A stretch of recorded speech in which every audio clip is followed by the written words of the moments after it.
ప్రముఖ పర్యాటక పుణ్యక్షేత్రంలో శవాల గుట్టలు, మిస్సింగ్ కేసుల రికార్డులన్నీ మాయం, సామూహిక ఖననాలు చేశానంటున్న పారిశుద్ధ్య కార్మికుడు. ఇదంతా ఎప్పుడో గుర్తించానంటున్న రైట్ టు ఇన్ఫర్మేషన్ యాక్ట్ కార్యకర్త. నిజమని నిరూపించేలా మానవ అవశేషాలు. ఇది దేశవ్యాప్తంగా సంచలనం సృష్టించిన కర్ణాటకలో చోటు చేసుకున్న భయానక స్టోరీ. ఇన్నాళ్ళు వెలుగులోకి రాంది ఇప్పుడెలా బయటపడింది? ప్రభుత్వాలు మేల్కొన్నాయా లేదా మరో మాయకు రెడీ అయ్యాయా? వందల్లో మృతదేహాలు అంటున్నారు. ఇన్నాళ్ళు ఎలా మేనేజ్ చేయగలిగారు? ఏది నిజం? పదవీ విరమణ పొందిన ఉద్యోగుల పాత్ర ఎంత? సిట్, సిబిఐ ఏదైనా సరే కేసుల్ని ఎలా ఛేదిస్తారు? ఇక మృతి చెందిన వారి బాడీలు ఐడెంటిఫై చేసేదలా? జరిగినవి మర్డర్లా, సహజ మరణాలేనా? వ్యవస్థల్ని నడిపించే తీరు ఇదేనా? సవాలక్ష ప్రశ్నలతో ధర్మాన్నే పాతేసిన ఆ ధర్మస్థలిలో ఏం జరుగుతుందో తెలుసుకుందాం.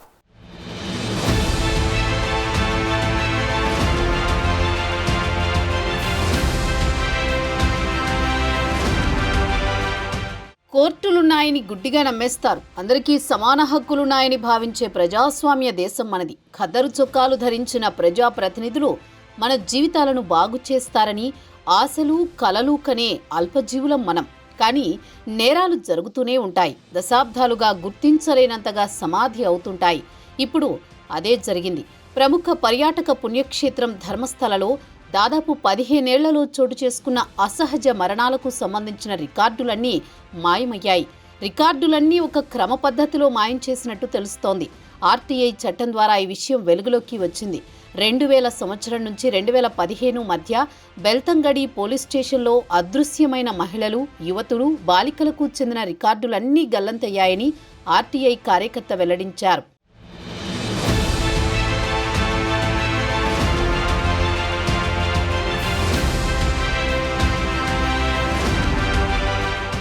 నిప్పులేందే పొగరాదంటారు. అదే జరిగింది ధర్మస్థలలో జరిగిన అసహజ మరణాల విషయంలో కూడా. 100కు పైగా మహిళలు, యువతుల మృతదేహాలను పూడ్చిపెట్టానంటూ మాజీ పారిశుద్ధ్య కార్మికుడు ప్రకటించడంతో అందరూ ఒక్కసారిగా ఉలిక్కిపడ్డారు. అతన్ని భీమా అని సిట్ అధికారులు వ్యవహరిస్తున్నారు. ఒక యువతి మృతదేహాన్ని అక్రమంగా పాతిపెట్టడం తాను చూశానని, అధికారులు సైతం అక్కడే ఉన్నారని ఆర్టీఐ కార్యకర్త ఇప్పటికే సంచలన విషయం వెల్లడించారు. ఆ మృతదేహాన్ని సిట్ అధికారులు వెలికితీయాల్సి ఉందన్నారు. గల్లంతైన వ్యక్తులు, వారి ఫోటోలను తాను చాలా కాలం క్రితమే బెల్తంగడి పోలీసులను అడిగినట్టుగా కూడా తెలిపారు. ఈ వ్యవహారానికి సంబంధించిన ఫోటోలు, వాల్ పోస్టర్లు, పోస్టుమార్టం నివేదికలు అన్నీ ఒక పథకం ప్రకారం పోలీసులు నాశనం చేశారని ఆర్టీఐ కార్యకర్త చెబుతున్నారు. మృతదేహాల అవశేషాలు లభించినా ఎవరని గుర్తిస్తారనేది మరో జవాబులేని ప్రశ్న. వీటన్నింటి వెనుక ఉన్న ఎవరు ఉన్నారనేదే దొరకని సమాధానం.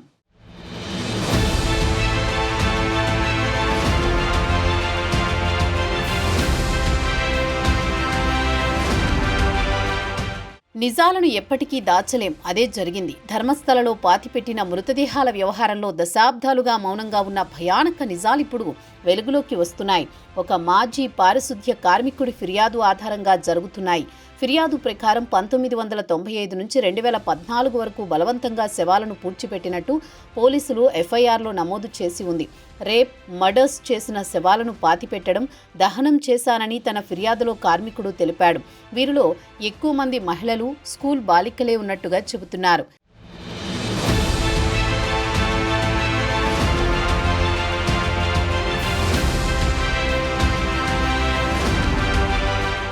కార్మికుడు తన ఫిర్యాదులో చాలా విషయాలు ప్రస్తావించాడు. ఇంతకాలం ప్రాణభయంతో దాచిపెట్టానని, నిజం చెప్పాలని ఇప్పుడు బయటకు వచ్చానని తెలిపాడు. అవి ఎక్కడెక్కడ పూడ్చిపెట్టానో అధికారులకు చూపిస్తానని చెప్పడమే కాకుండా ఏకంగా మాటలు నమ్ముతారో లేదోనని పూడ్చిన ఒక మృతదేహాన్ని తవ్వి ఆ ఎముకల ఫోటోలు కూడా ఫిర్యాదుకు జత చేశాడు. దయచేసి ఈ నేరాలపై చర్యలు తీసుకోండి అని కార్మికుడి ఫిర్యాదుతో రంగంలోకి సిట్ దిగింది. 1995 నుండి 2014 వరకు కార్మికుడు ధర్మస్థలలో పనిచేసినట్టు చెబుతున్నారు.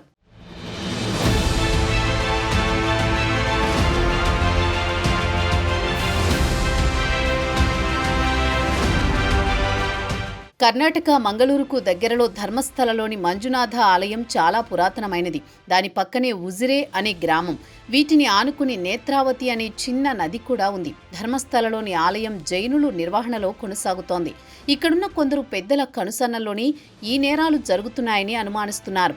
ప్రభుత్వ లెక్కల ప్రకారం వందల సంఖ్యలో అసహజ మరణాలు ఇక్కడ సంభవించాయి. అపహరణ, లైంగిక దాడి చేసి హత్యలకు పాల్పడిన ఘటనలు కోకొల్లలు. అందులో చాలా వరకు ఫిర్యాదులు చేసినా పోలీసులు పట్టించుకోలేదని స్థానికుల మాటలతో తెలుస్తోంది. అడ్డుగా ఎవరైనా వ్యవహరిస్తే వారిని కూడా హత్య చేసినట్టు ప్రచారం ఉంది.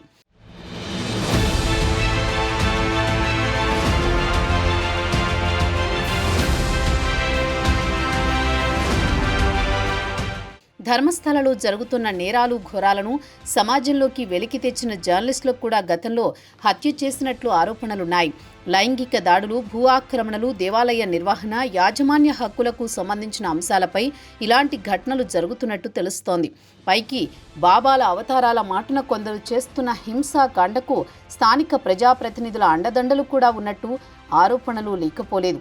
ఎంతో ధైర్యం చేసి నిజాలను బయటపెట్టిన పారిశుద్ధ్య కార్మికుని ఫిర్యాదుతో మాత్రం ప్రభుత్వం ప్రత్యేక దర్యాప్తు బృందాన్ని ఏర్పాటు చేసింది.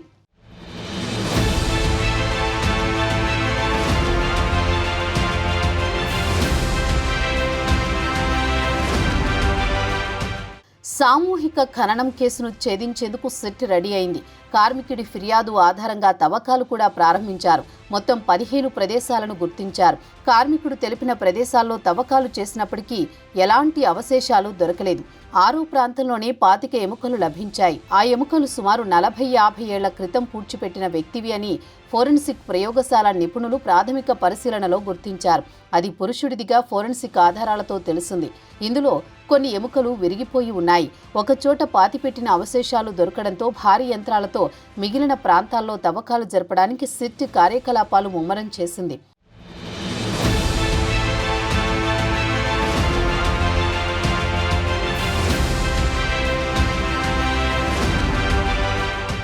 కర్ణాటకలోని దక్షిణ కన్నడ జిల్లాలోని ధర్మస్థల ఒక ఆలయ పట్టణం.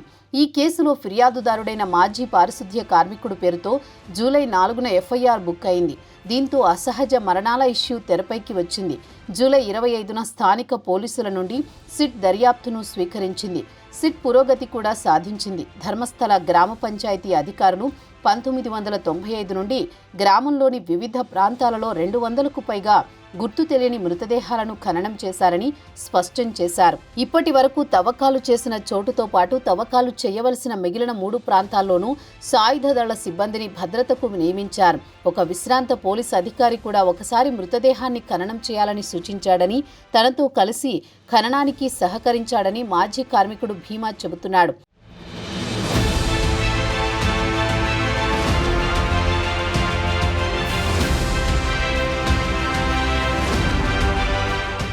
ఇక్కడ మరో వాదన కూడా వినిపిస్తోంది. అధికారిక శ్మశాన వాటిక లేకపోవడంతో నదీ తీరాలు, అటవీ అంచులు, ప్రభుత్వ భూమి వెంట దహన సంస్కారాలు సాధ్యం. కానీ సందర్భాలలో చట్టపరమైన విధానాలను అనుసరించి ఇటువంటి ఖననాలు జరిగాయని అంటున్నారు.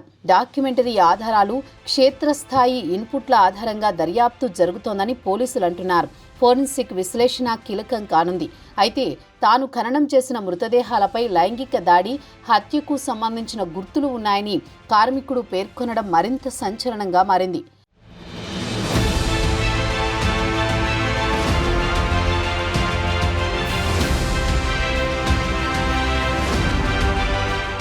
ఒక హత్య జరిగితేనే సమాజం ఉలిక్కిపడే రోజులివి. అలాంటిది వందల సంఖ్యలో శవాలను పాతిపెట్టారంటే పరిస్థితి ఊహించుకుంటేనే భయమేస్తోంది. ధర్మస్థల వ్యవహారం దేశవ్యాప్తంగా సంచలనం అవడంతో పాటు వైరల్గా మారింది. గత 2 దశాబ్దాల్లో ధర్మస్థలలో అదృశ్యమైన మహిళలు, బాలికలు, కేసులు, అసహజ మరణాలు, హత్యలు, లైంగిక దాడులపై విచారణ జరపాలని కోరుతూ కర్ణాటక మహిళా కమిషన్ అధ్యక్షురాలు నాగలక్ష్మి సీఎం సిద్ధరామయ్యకు లేఖ రాశారు. అసహజ మరణాలపై సిట్ ఏర్పాటు చేయాలని కోరారు.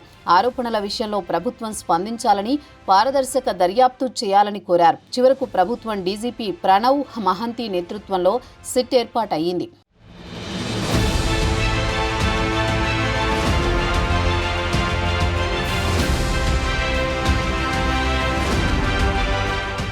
దక్షిణ కన్నడ జిల్లాలో ధర్మస్థల ఓ చిన్న గ్రామం. ఎన్నో ఏళ్ల కిందటే ఇక్కడ మంజునాథ స్వామి ఆలయం విస్తరించింది. రాజ్యసభ సభ్యుడు డాక్టర్ వీరేంద్ర హెగ్డే 5 దశాబ్దాలుగా ఆలయానికి ధర్మాధికారిగా వ్యవహరిస్తున్నారు. గత 5 దశాబ్దాల్లో ధర్మస్థల చుట్టుపక్కల ప్రాంతాల్లో ఎన్నో వైద్యశాలలు, ఆయుర్వేద కళాశాలలు, విద్యా సంస్థలు వెలిశాయి. భక్తుల రాకపోకలు పెరిగాయి. గత 10 ఏళ్లలో ధర్మస్థల, బెల్తంగడి, ఉజిరే ఠాణాల పరిధిలో 450 మంది అనుమానాస్పదంగా కనిపించకుండా పోయారు. వీటిలో ఒక్క కేసును పూర్తిస్థాయిలో విచారించలేదన్న ఆరోపణలు ఉన్నాయి. పేదల నోరు మెదపకుండా డబ్బుతో నోరు మూయించారని వామపక్షాలు ఆరోపిస్తున్నాయి.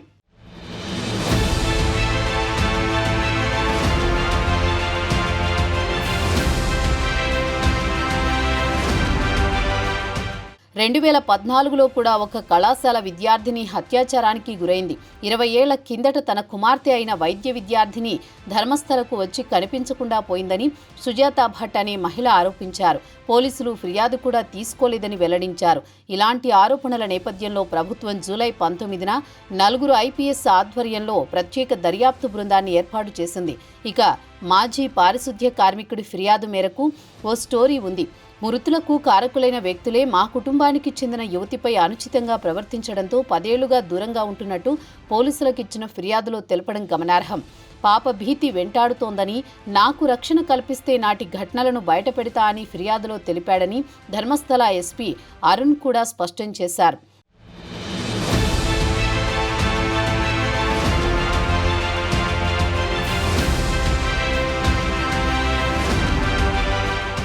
ధర్మస్థలలో చేపట్టిన తవ్వకాలు ట్విస్టులను తలపిస్తోంది. ఫిర్యాదు ఆధారంగా చేపట్టిన తవ్వకాల్లో పాన్ కార్డు కూడా లభ్యమైంది. అధికారులు ఉలిక్కిపడ్డారు. అందులోని వివరాలను సేకరించే క్రమంలో బెంగళూరులోని నేలమంగలలో నివసిస్తున్న కుటుంబీకులిదిగా సిట్ గుర్తించింది. సురేష్ అనే వ్యక్తికి సంబంధించిన పాన్ కార్డ్ కాగా అతడు మద్యానికి బానిసై కొద్ది నెలల కిందట మృతి చెందినట్టు తెలియడంతో పోలీసులు ఊపిరి పీల్చుకున్నారు. ఇదే సమయంలో సిట్ అధికారులు మరో విషయాన్ని కూడా గమనించారు.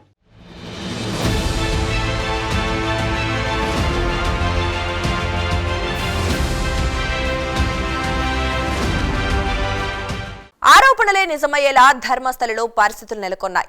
కోర్టు స్టేలతో కొందరు వ్యక్తులు, సంస్థలు తప్పించుకుంటున్నాయని స్థానికులు బాహాటంగానే అంటున్నారు. బాధితులు 100లో ఉన్నారు. కానీ ఎక్కడో ఏదో తెలియని అపశృతి. కనీసం కార్మికుడి ఫిర్యాదుతోనైనా వాస్తవాలు వెలుగులోకి వస్తాయని బాధిత కుటుంబాలు బేలగా ఆశగా చూపులు సారించడం అందరినీ కలిచివేస్తోంది.